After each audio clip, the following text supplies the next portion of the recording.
اس video میں ہم علامہ اقبال کے تصور مرد مومن پر بات کریں گے۔ تو بغیر کسی تاخیر کے بڑھتے ہیں ٹاپک کی قرت کی طرف۔ علامہ اقبال کے نظریات اور تصورات میں سے ایک اہم اور زمان اور مکان کی قید سے بالا تر نظریہ انسان کامل کا نظریہ ہے۔ تصور خودی کے بعد عالمی سطح پر دانشوروں کی طرف سے اسے پذیرائی ملی۔ علامہ اقبال نے مرد مومن کے لیے اپنی شاعری اور نثر میں کئی اصطلاحیں استعمال کی ہیں، مثلاً انسان کامل، مرد تمام، مرد مسلمان، مرد آزاد، قلندر، فقیر، درویش اور خلیفۃ الارض وغیرہ۔ یہ سب اصطلاحیں معنوی اعتبار سے ایک ہی مفہوم کی حامل ہیں اور ان سے مراد انسان کامل ہی ہے۔ قلندر کی اصطلاح فارسی شاعری سے مستعار ہے اور اقبال کے ہاں قلندر انسان کامل کے رومانوی پہلو کی ترجمانی کرتا ہے۔ البتہ مرد مومن کی اصطلاح قرآنی اور اسلامی ہے۔ اقبال جس مثالی معاشرے کی تشکیل کے خواب دیکھتے ہیں، اس کا ہر معیاری فرد بندہ مومن کہلانے کا مستحق ہے۔ اقبال نے انسان کامل کے لیے مرد مومن کی اصطلاح اس لیے استعمال کی ہے کیونکہ ان کے نزدیک صرف اسلام ہی ایسا دین ہے جو اپنی اعلیٰ تعلیمات کی بدولت اپنے پیروکاروں کو مادی اور روحانی بلندیوں تک پہنچاتا ہے، اور یہ ضابطہ حیات انسانی فطرت کے آئین مطابق ہے۔ بقول پروفیسر محمد طاہر فاروقی، اقبال نے جس مرد مومن کا تصور پیش کیا ہے وہ نائب خدا اور خلیفۃ اللہ ہے۔ وہی تخلیق کائنات کا مقصود حقیقی اور انسان کامل ہے۔ وہ ان تمام اوصاف و کمالات سے متصف ہے جو مشیت الہی میں اس کے لیے امانت رکھے گئے اور جن کی بدولت اسے احسن التقاویم کے معزز لقب سے نوازا گیا۔ علامہ محمد اقبال نے اپنی شاعری میں مرد مومن کی گوناگوں صفات کا ذکر کیا ہے، بلکہ جہاں کہیں خودی یا تربیت خودی کا ذکر آیا ہے وہاں اس سے مراد ایسے انسانوں کی روحانی تربیت ہی ہے جو تکمیل خودی کے بعد مرد مومن کہلانے کے مستحق ہوں۔ مرد مومن کے بارے میں اقبال کے چند شعر پڑھ کر ایک ایسے انسان کا تصور ذہن میں آتا ہے جو اخلاق، شرافت، قوت اور انسانیت کا مجسمہ ہے اور جس کی ذات میں بہترین انسانی اوصاف جمع ہو گئے ہیں۔ سید وقار عظیم کا یہ کہنا صحیح ہے کہ ان صفات کو یکجا کرتے وقت اسلام کا ماضی ان کی نظروں کے سامنے تھا اور تاریخ کی روشنی میں انہیں وہ عظیم ہستیاں چلتی پھرتی دکھائی دیتی تھیں جنہوں نے اپنے عمل اور گفتار و کردار سے ہر انسان کو متاثر کیا۔ اگرچہ سید وقار عظیم نے ان ہستیوں کے ناموں پر روشنی نہیں ڈالی، لیکن ایک مسلمان کے لیے یہ معلوم کرنا چندہ مشکل نہیں کہ ان میں سب سے درخشاں ذات رسول اکرم صلی اللہ علیہ وآلہ وسلم کی ہے، جو اقبال کے نزدیک کامل ترین انسان ہے۔ انہی کے اسوہ حسنہ پر عمل کر کے خلفائے راشدین بھی امت کے لیے نمونہ بن گئے اور یہ سب بجا طور پر مومنین تھے۔ اقبال جس قسم کے انسان دیکھنا چاہتے ہیں وہ ان کے فلسفہ خودی کا فطری نتیجہ ہے۔ تربیت خودی کے دوران میں 3 مراحل آتے ہیں۔ پہلے 2 مرحلے اطاعت الہی اور ضبط نفس ہیں۔ ان کے بعد نیابت الہی کی منزل آتی ہے جو مرد مومن کی آرزوؤں کا محور بھی ہے اور اس کا اہم ترین فریضہ بھی۔ یہی وہ موڑ ہے جب اقبال کا مرد مومن انتہائی اعلیٰ مقام پر نظر آتا ہے۔ ہاتھ ہے اللہ کا بندہ مومن کا ہاتھ، غالب و کار آفریں و کار کشا و کار ساز۔ ان مراحل سے گزرنے کے بعد ہی انسان کامل فطرت پر اپنی حکمرانی کا سکہ جما سکتا ہے۔ اقبال کو اپنے مرد مومن کا کتنی شدت سے انتظار ہے اس کا اندازہ اس بات سے لگایا جا سکتا ہے۔ اقبال کہتے ہیں، میرے نزدیک ہر وہ بندہ مومن ہے جو تربیت خودی کے جملہ مراحل کو پوری طرح طے کر چکا ہے۔ اسرار خودی میں وہ اسے سوار اشہب دوراں اور فروغ دیدہ امکان قرار دے کر اس کی ذات سے ایجاد و ارتقاء اور تسخیر کائنات کی بے شمار امیدیں وابستہ کرتے ہیں۔ مرد مومن جب اپنی خودی سے آشنا ہوتا ہے تو کائنات اس کے قدموں میں ہوتی ہے۔ قرآن شریف نے انسان کو تسخیر کائنات کی جا بجا ترغیب دی ہے۔ چنانچہ ایک مرد مومن کا فرض ہے کہ وہ عناصر فطرت کو اپنے قابو میں لائے اور ان سے فائدہ اٹھائے۔ اقبال کے نزدیک قلندر کی پہچان ہی ہے کہ وہ زمانے کی باغ دوڑ کو جدھر چاہے موڑ سکتا ہے۔ وہ وقت کا شکار نہیں بلکہ شکاری ہوتا ہے۔ کافر صرف مادے کو تسخیر کرنا ہی اپنا کمال سمجھتا ہے، لیکن مرد مومن محض مادی تسخیر کو اپنا مقصود نہیں سمجھتا، بلکہ وہ اپنے باطن سے نئے نئے جہاں تخلیق کرتا ہے۔ وہ زمان و مکان کو اپنے اندر جذب کر لیتا ہے۔ عرفان خودی کی بدولت اسے وہ قوت مل جاتی ہے جس سے ذات اور کائنات کے اسرار و رموز اس پر منکشف ہوتے ہیں۔ اس کی ذات خودی کی بدولت جدت و انکشاف اور ایجاد و تسخیر کی اماجگاہ بن جاتی ہے۔ وہ اپنے عمل سے تجدید حیات کرتا ہے اور زندگی کو نئے پہلوؤں سے دیکھتا اور دکھاتا ہے۔ وہ آفاق میں گم نہیں ہوتا بلکہ آفاق اس میں گم ہو جاتے ہیں۔ بقول ڈاکٹر یوسف حسین خان،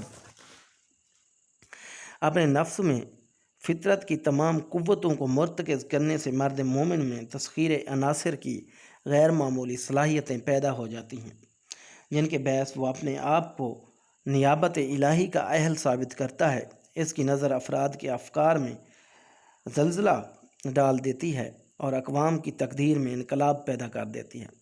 عبد الکریم الجیلی کا عقیدہ تھا کہ باوجود نیابت الہی کی اہلیت رکھنے کے انسان ذات باری تعالیٰ کی مثال سرمدیت میں شریک نہیں ہو سکتا۔ اس نے ذات الہی کی ماوراءیت کو بھی تصور اسلامی کے مطابق برقرار رکھا ہے۔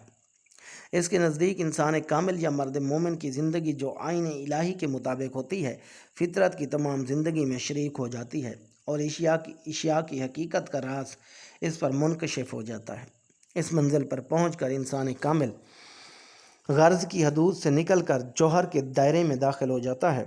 اس کی آنکھ خدا کی آنکھ، اس کا کلام خدا کا کلام اور اس کی زندگی خدا کی زندگی بن جاتی ہے۔ بال جبریل کا شعر جو پہلے پیش کیا گیا ہے، ایک دفعہ پھر پیش ہے۔ ہاتھ ہے اللہ کا، بندہ مومن کا ہاتھ، غالب و کار آفریں و کار کشا و کار ساز۔ بندہ مومن کا ہاتھ، اللہ کا ہاتھ اسی وقت بنتا ہے جب وہ اپنی تمام تر کوششوں کو عشق کے تابع رکھے۔ نہ صرف خودی کا استحکام عشق کا مرہون منت ہے بلکہ تسخیر کائنات اور تسخیر ذات کے لیے بھی اس کا وجود ضروری ہے۔ اقبال کے خیال میں عشق وہ زبردست فعال قوت اور ولولہ انگیز محرک ہے جو انسانی زندگی کے ارتقاء میں سب سے بڑا رہنما ہے۔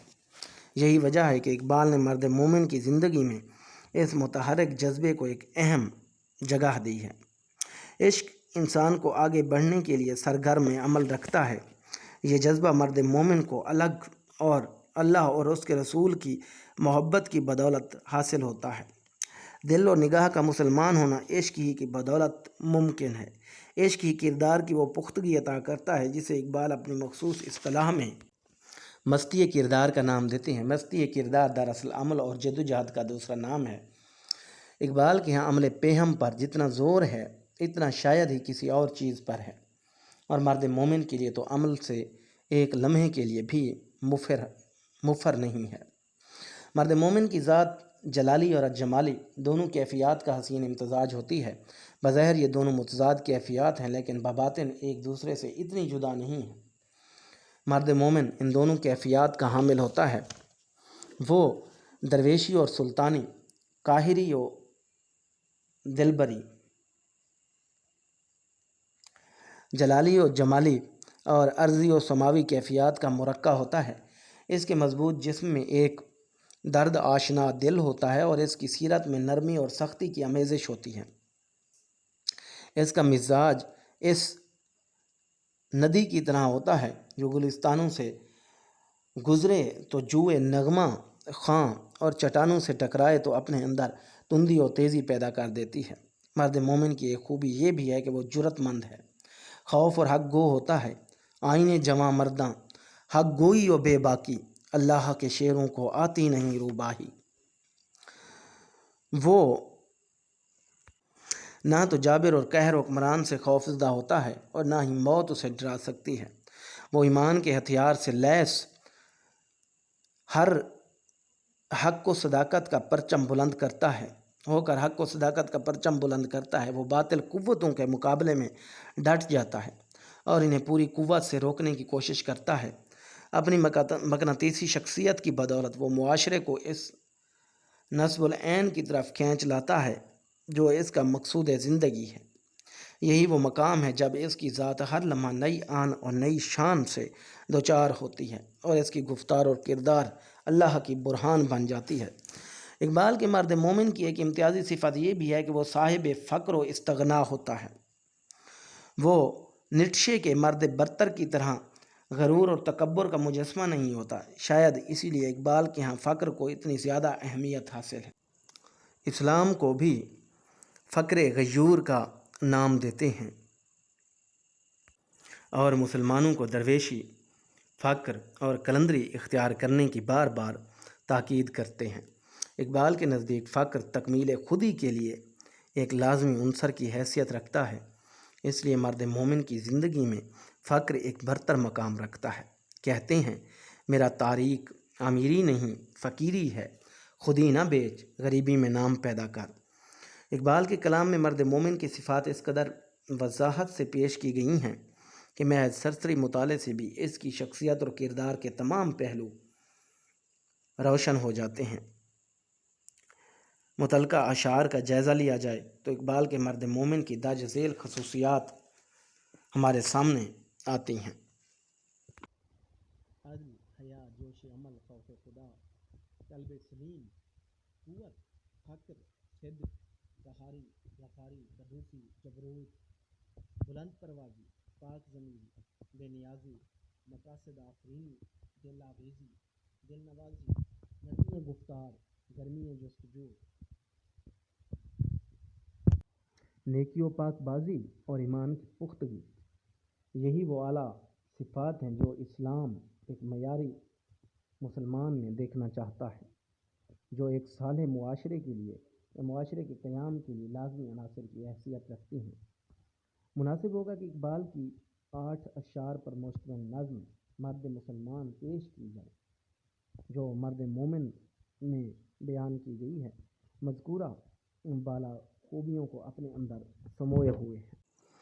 ہر لحظہ ہے مومن کی نئی شان، نئی آن، گفتار میں کردار میں اللہ کی برہان، قہاری و غفاری و قدوسی و جبروت، یہ 4 عناصر ہوں تو بنتا ہے مسلمان۔ ہم سایہ جبریل امین، بندہ خاکی ہے اس کا نہ شیمن نہ بخارا نہ بدخشان، یہ راز کسی کو نہیں معلوم کہ مومن قاری نظر آتا ہے حقیقت میں ہے قرآن۔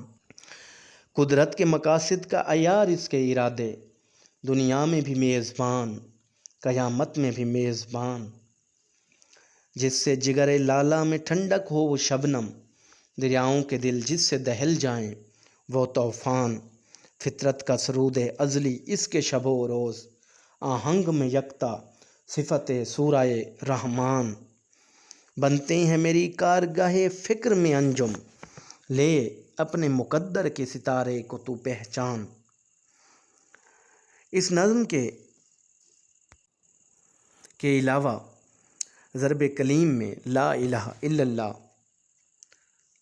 کافر و مومن، قلندر کی پہچان، مردان خدا اور مومن کے عنوان سے نظمیں مرد مومن ہی کے بارے میں ہماری رہنمائی کرتی ہیں، لیکن مرد مومن ان سب پر فوقیت رکھتی ہے۔